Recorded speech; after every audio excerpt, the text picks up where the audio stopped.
this country is at war with Germany. We shall go on to the end. I remember the sheets of flame which came up and almost blinded us from our guns.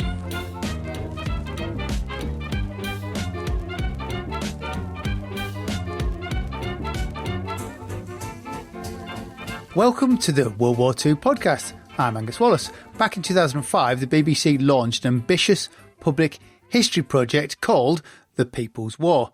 Its aim was to collect and preserve the memories of those who served through the Second World War, inviting the public to share their experiences online. This was before today's social media platforms, and the scale of the response was remarkable. By the time the project closed in 2006, over 650,000 contributions had been submitted. Although the site is now frozen in time, it remains a wonderful resource filled with small personal vignettes of the war, stories that might otherwise have been lost. It's something I've dipped into myself many times over the years. My guest today is John Willis, who was the BBC's director of Factual at the time. He has since curated a selection of these submissions in his new book, The People's War.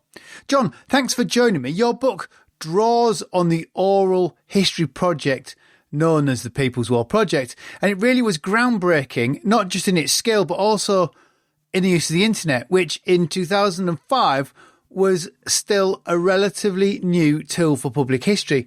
So to start us off, how did that project come about? Well, I think this was the BBC being very public service, and it was the 60th anniversary of the end of the war. And I think it came from the education department. I was actually the director of factual programs and learning programs at the time. So it was in my department, although I claim absolutely no credit or indeed responsibility for it. And I think part of it was to teach people in their 70s computer skills. Some people did go along to the local radio station and tell their story, but quite a lot of them were taught to use the computer for the first time. They had 2,000 volunteers teaching people in local libraries, local charities, radio stations. They had a bus that went round to various festivals in the country, teaching people computer skills. So that was part of it. That's funny because it's back to that BBC's public service, because they did something similar with the Doomsday Project, didn't they, to try and teach people to use in the mid-80s computers again. I think this was a similar project to the Doomsday Project, whereas the BBC, in flexing its public service brain and thinking, what can we do, which has some TV programs perhaps connected to it, but is basically a big project that only an organisation of the scale of the BBC can achieve. Was the project seen as being radical at the time? I think that in an odd BBC way, it quietly was in the slipstream of the BBC, because it was the education department, and it's like quite a few things the BBC do. You suddenly realise that, I know they're doing bite-sized education to help kids revise for their, for their GCSEs and that sort of thing that doesn't appear on BBC One or BBC Two, but nonetheless is also a sort of heartland BBC project. So I think it was seen as ambitious. I think it was seen as a very good thing to do. I think that the teaching computer skills to older citizens was a very important part of it. But basically, they wanted to collect the memories before it was too late. Did the volume of the submission surprise you? Because it's over 600,000. It's massive. It is absolutely gigantic archive. For my book about Nagasaki, The Forgotten Prisoners, I'd used a couple of pieces from it, which were beautifully written. And I thought, when I was thinking about what to do next, I thought, well, these were really good. Let me just look at it. And I just couldn't believe the size, the volume of it. And my big task was to actually collate it all and then get to the stories that were the most compelling, interesting, fitted together and told the narrative of the war. But it is absolutely huge. That's what the BBC did. I think that they set the project so ambitiously. They did collect thousands and thousands of memories and testimonies. Did they expect that many? They have visions of the BBC suddenly panicking, going, oh, this is a lot bigger than we think. We need more computer space. We need more stuff. And this is a time when storage and things like that was expensive. It was. I'm sure the BBC didn't expect that number. It certainly wasn't, a a target figure. I think they would have been very happy with half that number. They would have thought was pretty good. So I think it was a big success. And I think it did capture a public imagination. When the bus turned up at a festival in North Yorkshire, say, a lot of people came. And I think it was the point where children and grandchildren were saying to their parents, you know, you're in your 70s now. You've just told us for the first time what a remarkable war you had. The BBC's going to be here next week. For heaven's sake, tell them the story before it's too late, or tell me the story and I will tell the BBC. But I think that it was a kind of a moment when one generation was perhaps passing on who had those memories, and the BBC wanted to capture them. So I think that they unlocked a sort of logjam of memories that hadn't really been expected. Yeah, it's an interesting bottom-up view of the war as well, because in many respects, those people giving the memories are old people. So the youngest would be who to serve will have been in their late 70s. And then you also have a lot of children who are on the home front. So it's a very, very interesting bottom-up kind of view of what was happening in everyday lives, which I think makes it really, really fascinating to read. Well, thank you. I think that one of the things I like about it is that it's not the war seen through the eyes of generals or politicians, or it's not Winston Churchill writing his history of the war. It's what ordinary people felt and experienced and wrote down. And although some of it were diaries that were kept at the time or letters that were sent at the time, I think the archive has a benefit that the people whose testimonies were being collected, when they wrote them down, they were writing them through the lens of their adult life. So they might have been children in 1939 to 1945, but actually they were more mature adults, so they could use their adult experiences and their adult writing skills. So a lot of it is beautifully written. I remember it all happening at the time, and at the time my father was ill. My father will have been in his late 70s, and I remember trying to find out about my father's war. My father never spoke about the war because he didn't think he had much of a war. He was just a truck driver in the army. And I found a Royal Army Service Corps driver. It's a really long 3 or 4 episodes of him just telling his experiences in France. And I printed it out, gave it to my father, who went, yeah, that about sums up my experience of the war. And he didn't really add much more comment. He went, yeah, that was just my life. And I've still got that printed out thinking, well, I now know what my father did, even though he never wrote his own memoir of it, which was fascinating. I think lots of children and grandchildren were saying exactly that to their fathers and mothers. Before it's too late, you think you didn't do much. You haven't talked about it much, but history and the BBC need you to tell your story now. Are there certain communities or regions better represented than others? Do you find you got sort of more from certain things and are other bits missed? Yes, I think that, I think sometimes when there's, for example, Dunkirk, which is a very powerful chapter, I think there's, the sort of Dunkirk Veterans Association probably sent word round to their members. So that's very full. And yet the Battle of Britain, which I've written several books about, is quite patchily represented. And I had to find one or two other stories just to sort of make sense. And it's partly, I think, that almost every pilot has probably written their memoir or autobiography from the Battle of Britain. So there wasn't that feeling of, I've got to tell my story. No one's listened to me, because actually they could get a book published about it. They'd also be older. They'd be well into their 80s at that point as well. They'd also be older. And I think that, yes, there are geographically some areas, but then that's partly a reflection of the war. So, East Anglia is well represented, but that's because they were all sent off to Singapore and the Far East and finish up building the Thai-Burma Railway. So that's particularly well represented. And then perhaps on the, with the Blitz, obviously, if you lived in London or Birmingham or Liverpool, you'll have direct memories, while other cities were less affected. But it is sometimes so, Birmingham and Coventry really well represented in the Blitz, but Hull, which was quite badly hit, that there's hardly anything about. And as the author, as the sort of curator of the stories, I followed where the testimonies took me. So I thought I couldn't think, oh, Hull isn't very well represented, I better write something about Hull. I just took what was there and made the best of it that I could. I'm not sure if that's what we choose to forget or actually what we choose to remember, because people think, oh, you were in the Blitz, Grandad.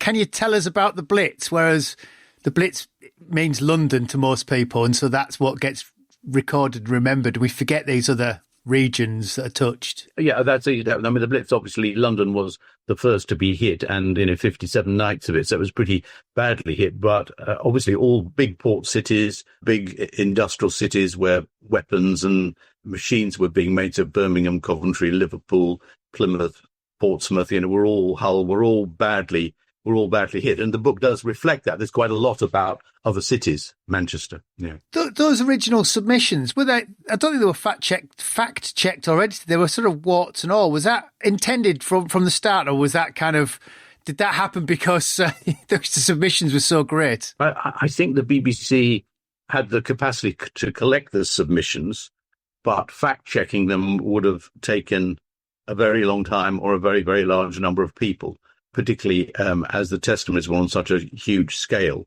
They weren't fact-checked.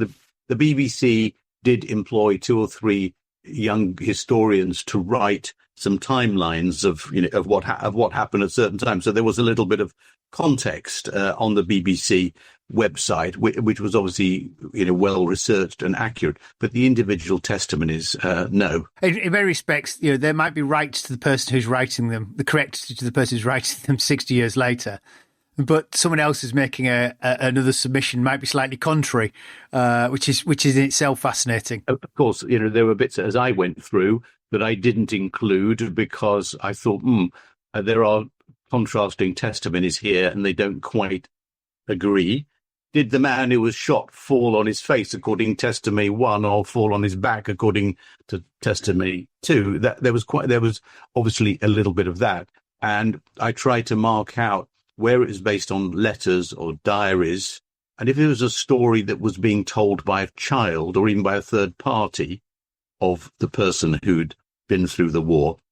Again, I very often tried to mark that so that the reader could think, okay, this is a diary. Maybe I'd give it a little more weight than someone's grandchild or a third party.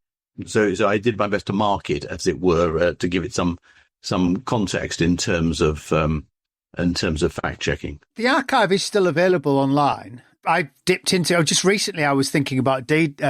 I was thinking about VE Day, and I was going through looking at it. It's of its time, visually and structurally. Is there a long-term funding to maintain it? Well, there is, in that it's not maintained and kept up to date, and so it was quite frustrating to work with, in that it had just closed in 2006. It closed in, and although you can get it online, the originals are now in the British Library, so it's being held in the British Library in perpetuity, as it were. So it is there. But in terms of updating it or adding voices in 20 years later, that doesn't happen. Or if you want to contact people who've given their testimony, it's very difficult. John, before we get to your book, I think we'll take a break. As the internet can be sort of ephemeral with servers going offline, things disappearing, but once it's in print, there's a sort of a level of permanence to it. So with over 600,000 memories available, how did you go about choosing the vignettes almost that you put in the book? I had 2 or 3 yardsticks. One was I was looking for some central characters, 8 or 10 men and women whose stories could take you through the war.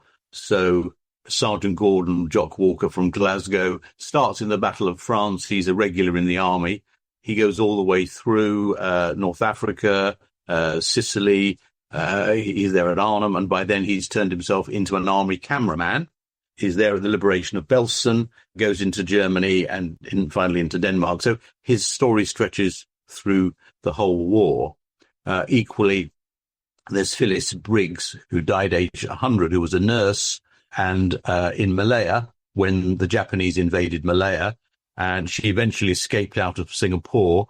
Many of the escaping ships were sunk, and she was captured and spent between 1942 and 1945 as in a prisoner of war camp or several prisoners of war camps in Sumatra. And again, her story covers so many years that so those are the sort of some narrative spines.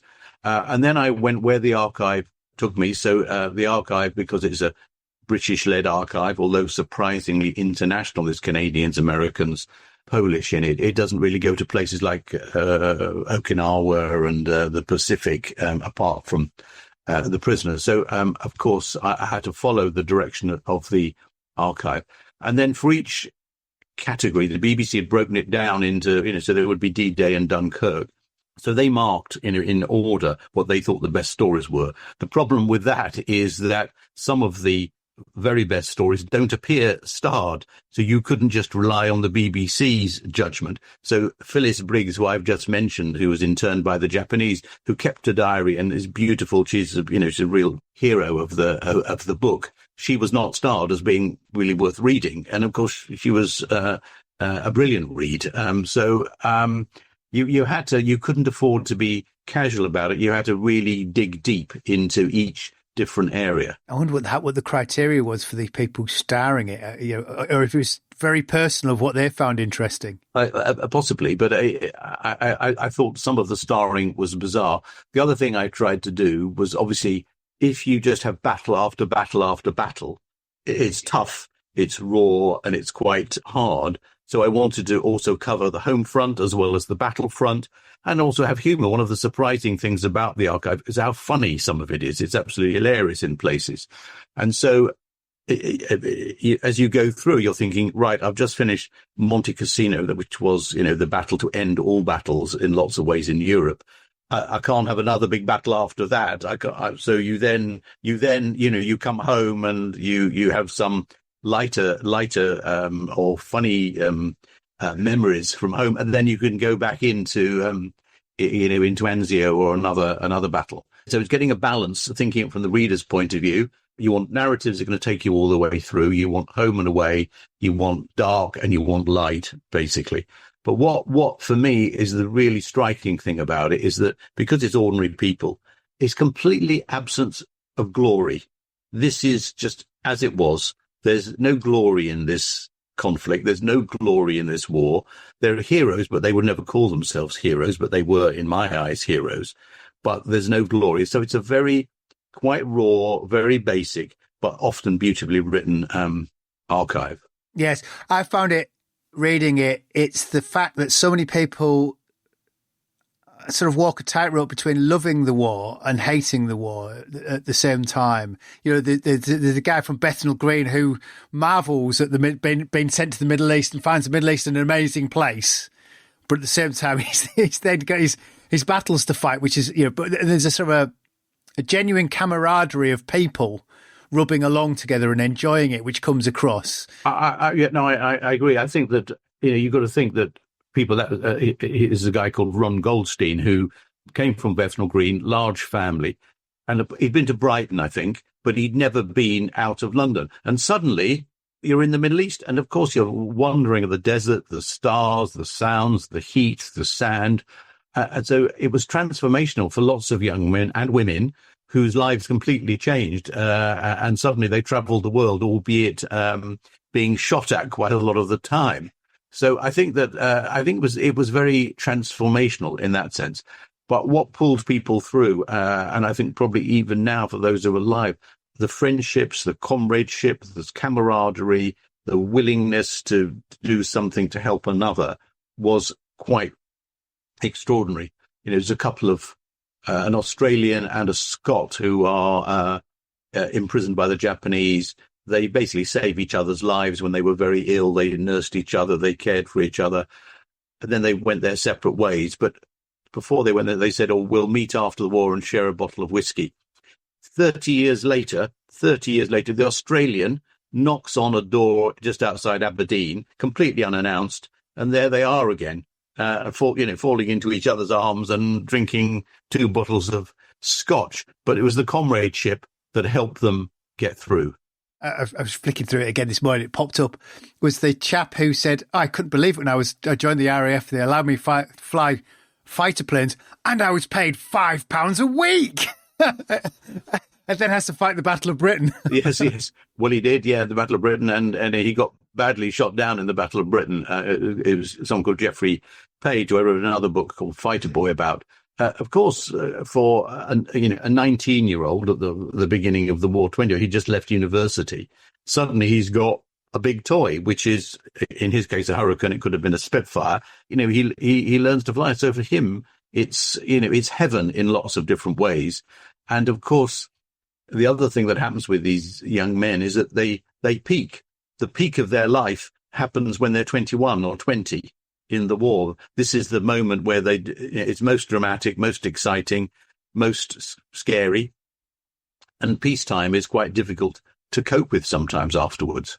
Did you find your own family's history influence the book? Do you find yourself drawn to stories that echo your family's wartime experiences? Yes and no. My family's wartime experiences were quite interesting. I suppose the reason why I've written this is the fifth book I've written about the Second World War, and the reason I'm interested in it is that probably in the 1980s, I discovered completely randomly that my father, who'd been a sort of rabble-rousing youth leader in the 1930s and strong anti-fascist, talking out against Hitler and Mosley, was on Hitler's death list in his black book, as they called it. So he would have been one of the 2,800 people who would have been basically interned and killed by the Gestapo. I knew the Gestapo office in Birmingham was going to be the people who picked him up.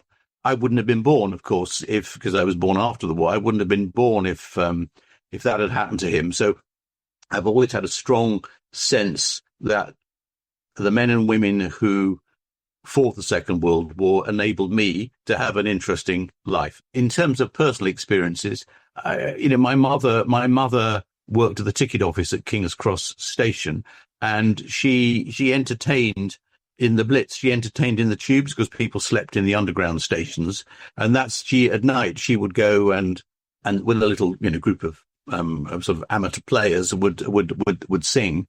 3 times I think she came home and found that her house had been bombed and she was homeless. She came home from singing. So I was very interested in the Blitz and the Blitz on London and other cities. So yes, to a certain extent it does. But in the end, I had to stick very strictly to what the archive had. Yeah, well, I was going to say, is it quite hard to sort of almost curate and cherry pick and edit or even interpret the accounts you've got to try and, to steer your narrative? I used to make television documentaries, and in a way, it's like a very long and complicated television documentary. You have, in this case, a gigantic amount of material, huge amount of material, and you've got to make sense of it. And I suppose what I was trying to do was have there's this huge archive sitting in the British Library, and by having it in a book, no one needs to go to the British Library again. No one, if you want it all in one place, it's there now forever, which I think is good in terms of making the testament is permanent and always be there.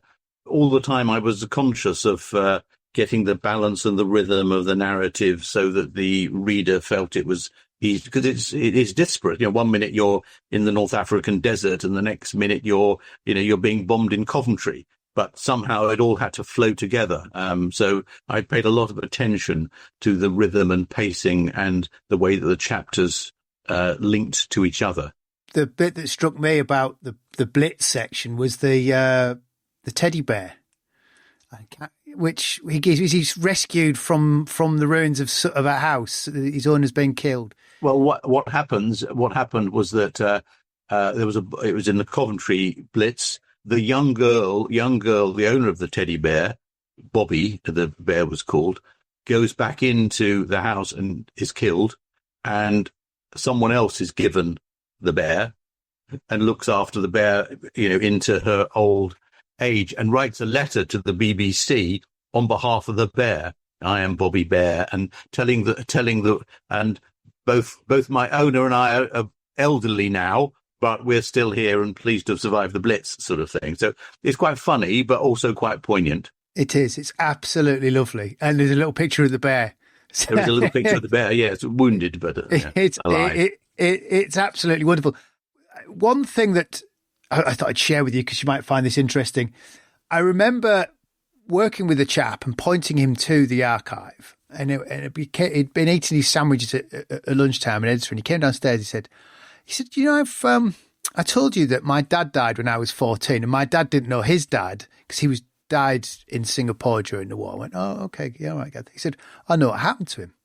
And there's a memoir of somebody in the hospital at Singapore, and he said the Japanese burst through the door onto the ward. Corporal McEwen stood up to protest that the Japanese bayoneted him to death. And he went, that's my granddad. He said, I never knew how he died. And it was such a kind of hairs on the back of your neck sort of moment. That is because that was a brutal massacre. Staff, patients, someone on the operating table were killed. And McEwen was right at the beginning trying to stand up, but he didn't last long. And I can't remember the exact figure. There's some debate about it, but it was over 300 people are murdered in cold blood. And I think that kind of set the tone for the surrender of Singapore, because I think that Percival, who was in charge of Singapore, thought that he was running out of ammunition. The Japanese had basically control of water, and he knew there were 1 million civilians in the city, and he knew because of the massacre at the Queen Alexandra Hospital that they were pretty ruthless.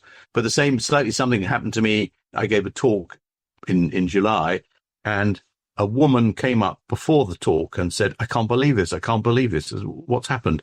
And she was holding the book, and she said, I've read everything there is to know about the Birmingham Blitz, and it's the first time I've seen my own family's name there. And basically, it's just a little story of someone coming back from the first aid station in Birmingham in the early hours of the morning and seeing her friend's house smashed to the ground in the Blitz, and they died. And these were the family members of the woman who I met when I was giving a talk in London. And she just couldn't believe that her family name, albeit in the most tragic circumstances, was actually mentioned. And so she was, in tears as she's telling me this.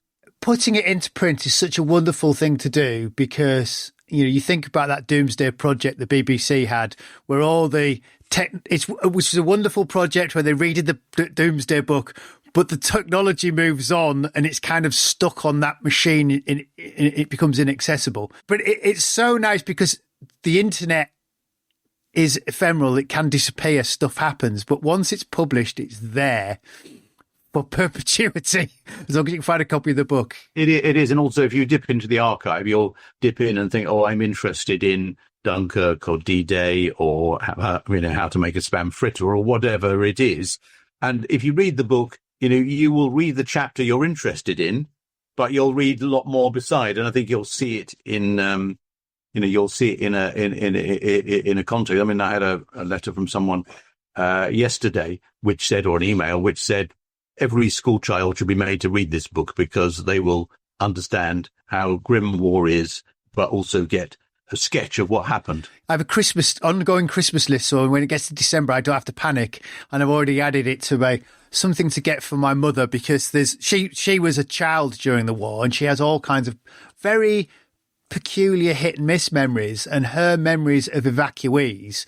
I think reading the evacuee section would fire off a lot of, oh yeah, okay, yeah. So she'll have been 5 in 1939, 1940. So she remembers, she has a very odd view of the war, if that makes sense. Well, I think that the impact on children is really interesting, because I was talking to someone who appears in the book who now late 90s and was evacuated from East London to a chicken farm in Cambridgeshire and worked hard, but after the war came back to the chicken farm, because by then the farmers were more like parents than the natural parents who they'd left behind in East London. And it changed his life. He became good at it, eventually took over the farm, bought some more farms, and was still is a very, successful and businessman come farmer in East Anglia. So it changes people's lives in quite dramatic ways. And the relations, with kids, imagine if you're sent off to Australia or Canada as a 5 or 6 year old and you don't see your parents for 5 years. What's that relationship like when you come back? Do you recognize them? Do they recognize you? You've spent more of your life with strangers in thousands of miles away than you have with your family. Do you think the project changed how we view public history? Would that be grandiose statements? No. Well, I think that, public history is a good phrase, I think, because this is a very sort of open and democratic history. It's everyone's history. All the license fee payers contributed to it. Thousands of people contributed. So it's their history, their book. I'm just the curator. I'm just trying to make sense of these thousands of memories and turn it into a shape that works. But so I think it is, I think it was quite pioneering you could call it a democratic history, you could a human history, you could call it a people's history or the People's War. But I think it's quite unusual, the perspective of it. Oxford University have tried to do something similar recently, and annoyingly the name has just escaped my mind, and I'm not sure it's quite been as impactful as I think you managed to capture a moment in time with it. I think you're absolutely right. I think that by doing it 20 years ago, there was a moment in time, and I think that there are other archives. Obviously the Imperial War Museum have a very large archive, but that's all slightly formal. People think, the Imperial War Museum want to talk to me, so they're a little bit stiff. The interviews, someone is in, I don't know, a plane burning and they're crashing, and most people say, well, what happened next? Did the parachute open? Was it hot? What have you? They just go on to the next question on their list. So I think this has a sort of earthiness and a basicness that is really, really unusual. I don't think I have anything else, John. Thanks. As I said, I remember the project launching and eating my sandwich at my desk at lunchtime as well, reading the contributions. Now, loyal listener, if you'd like to explore the archive for yourself, the BBC's People's War website is still online at bbc.co.uk/history/WW2 People's War. It's well worth a visit. And of course, there is John's book, The People's War, which brings together many of the stories from that project.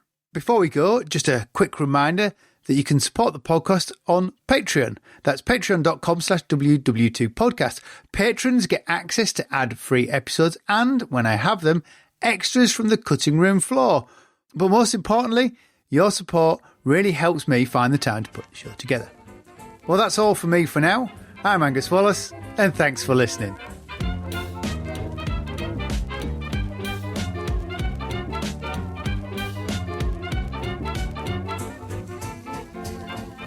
Jerry 88mm gun hit our town, blew us the hell out of it.